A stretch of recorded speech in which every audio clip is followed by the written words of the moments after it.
अब तक आप लोगों ने इस वनस्पति जगत सेक्टर में एल्गी की इकोनॉमिक इम्पोर्टेंस और उससे संबंधित और भी बातों को आप लोगों ने देखा।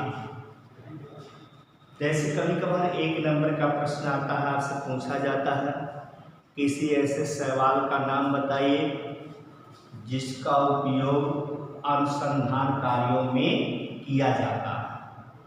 किसी ऐसे शैवाल का नाम बताइए जिसका उपयोग अनुसंधान कार्यों में किया जाता है। क्वेश्चन है किसी ऐसे शैवाल का नाम बताइए जिसका उपयोग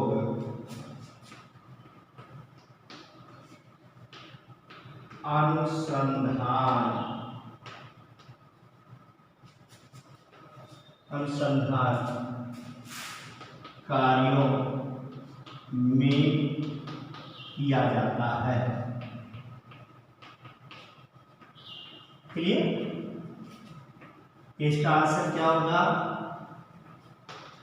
कल हमने बताया था अनुसंधान कार्यों में जो इकोनॉमिक इंपोर्टेंस के अंतर्गत उस एल्गी का नाम क्या है? क्लोरेला। क्लोरेला। एक प्रश्न और आता बेटा, किसी ऐसे शैवाल का नाम बताइए जिससे कृत्रिम ऊन प्राप्त होता है। किसी ऐसे शैवाल का नाम बताइए जिनसे कृत्रिम ऊन प्राप्त होता है।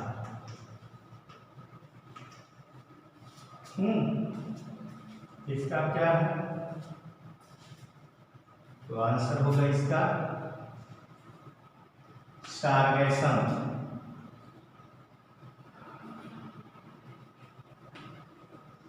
आपको ने बताया है कि जापान में सार्गेसम के द्वारा कृत्रिम ऊन बनाया जाता है।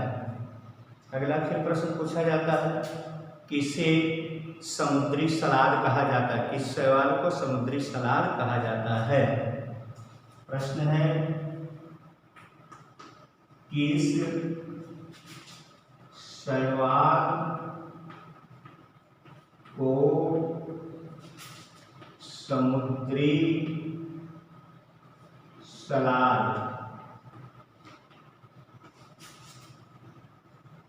कहा जाता है?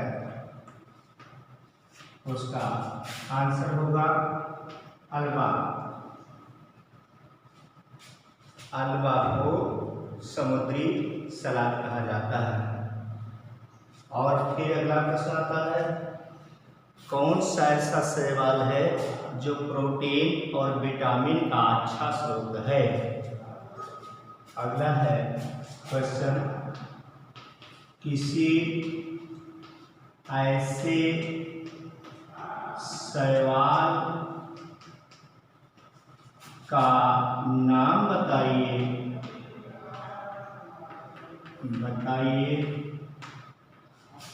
जो प्रोटीन एंड विटामिन का अच्छा स्रोत है। कौन सा है? आंसर होगा पोरफायरा। पोरफायरा। ठीक।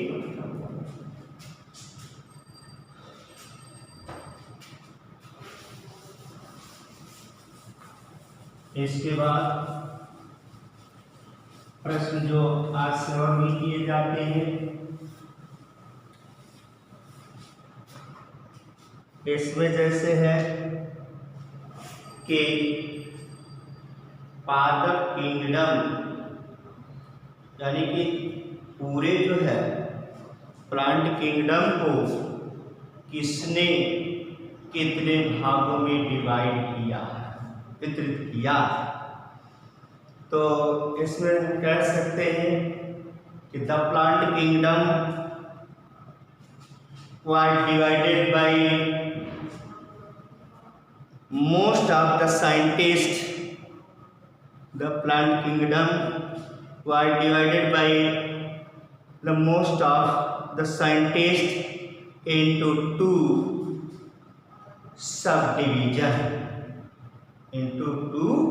subdivision. First Cryptogamous and second Phanerogamous. First Cryptogamous and second Phanerogamous.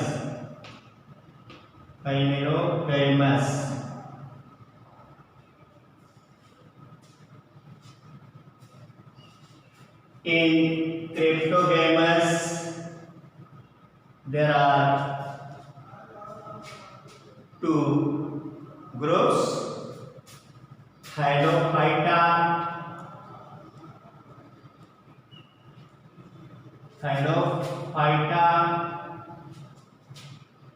and second Bryophyta. In the Bryophyta and Pteridophyta, sorry एक और है तो Pteridophyta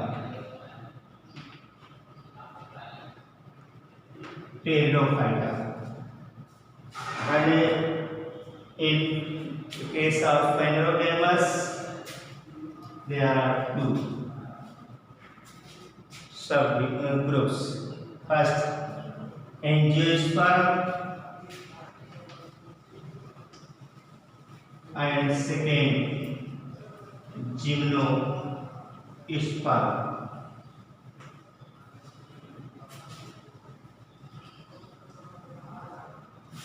These were further divided by Eichler in 1883. Eichler 1883.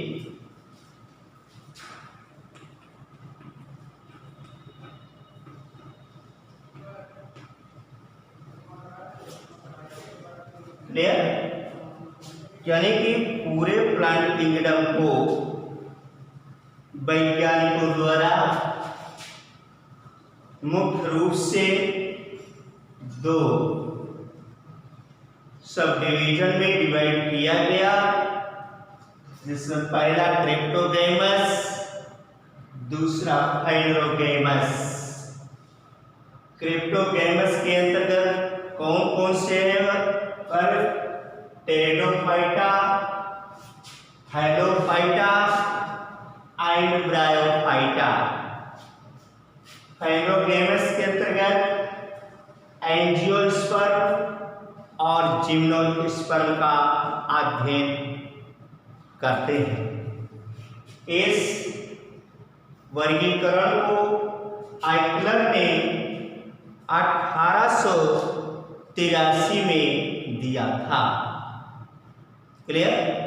अब इसमें से भी आपसे प्रश्न किया जाता है कि इस पादप जगत या वनस्पति जगत को फाइनरोगैमस और क्रिप्टोगैमस में किसने विभाजित किया?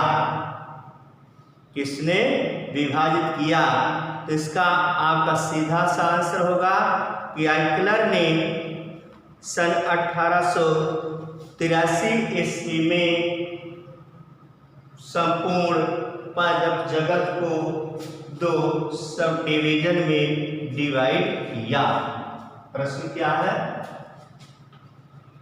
प्रश्न है कि पादप जगत को किसने क्रिप्टोगैमस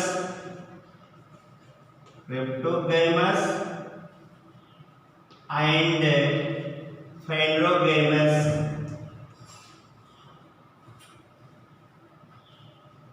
में डिवाइड किया?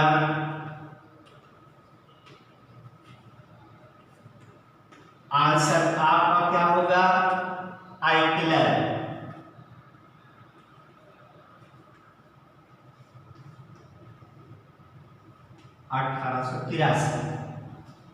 आइकलर ने 1883 ईस्वी में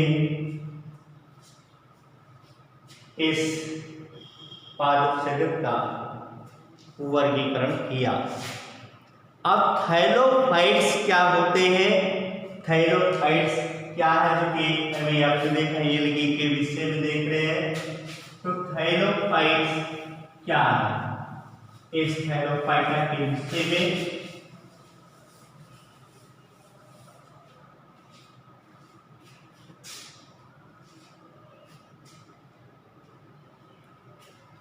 Thylophyta is one of the largest group of the plant kingdom.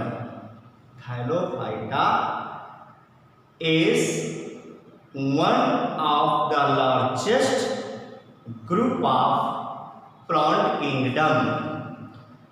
Thylophyta means you can say Thylophyta was made up of two words, thyloid and phyton, or thylus and phyton. Two words, thylus. Second, phyton. Thylus means a young shoot and phyton means plant. The thyroid plant body is not differentiated, actually a root, stem and leaf. The plants may be mostly unicellular, but some are multicellular. कहने का मतलब कि Thallophyta जो है यह पादप जगत का सबसे बड़ा वर्ग है, ग्रुप है। थैलोफाइटा शब्द दो शब्दों से मिलकर बना है, एक है थैलस, दूसरा है फाइटा। थैलस का मतलब यंग शूट यानी कि तरुण तना, फाइटान का मतलब प्लांट यानी कि पौधा। ये जो पौधा है ये जो वास्तविक रूप से जड़, तना एवं पत्तियों में विभक्त नहीं होता है। क्लियर? कि वास्तविक रूप से ये जड़, तना और पत्तियों में विभक्त नहीं होता है। इसके कुछ जो होते हैं यूनिसेलुलर मतलब एक कोशिकीय, और अधिकांशतः कैसे होते हैं बहुकोशिकीय यानी कि मल्टी सेलुलर होते हैं। तो इतना प्रश्न, इतने टॉपिक आज आप लोगों ने देखा। कल आगे। धन्यवाद।